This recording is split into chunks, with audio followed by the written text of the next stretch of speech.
Bismillahirrahmanirrahim. Assalamu alaikum everybody watching me. I am Doctor Sheikh Rasheed from Pakistan. We are performing an obstetrical scan.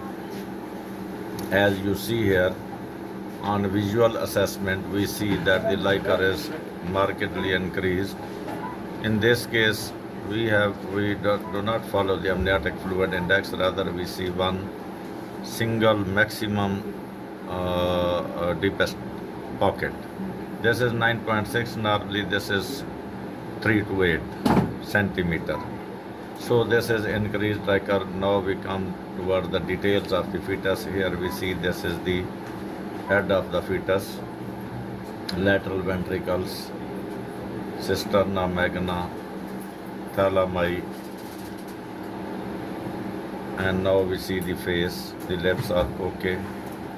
Now we come to the fetal spine, and the spine is also okay. Now we see the fetal chest.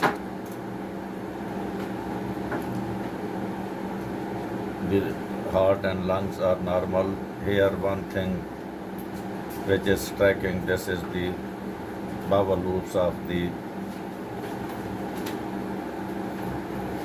fetus, which is very much echogenic. So one thing is the echogenic bowel loops. Now we come and see the legs. I have observed for about 20 minutes both the knee joints are fixed. In the same way, the elbow joints are also fixed, and also the joints, wrist and elbow joints are fixed. Now we see the cause. The cause is here. As we see in the abdomen, I have took 20 minutes to observe.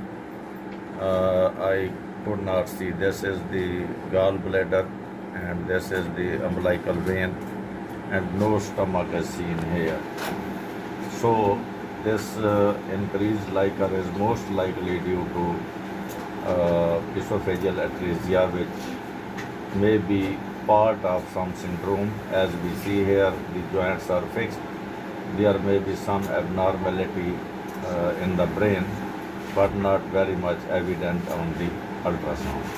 So this is basically a case of esophageal atresia, which in my opinion it is due to as we see, the stomach bubble is not very much filled, although it is there, but it is truly a very small amount of liquor is seen in this stomach bubble. Most likely this may be a case of esophageal atresia, as well as there may be some syndrome which may be studied after the delivery of the fetus. Thank you very much for watching the esophageal atresia. Islam Zindabad, Pakistan Zindabad.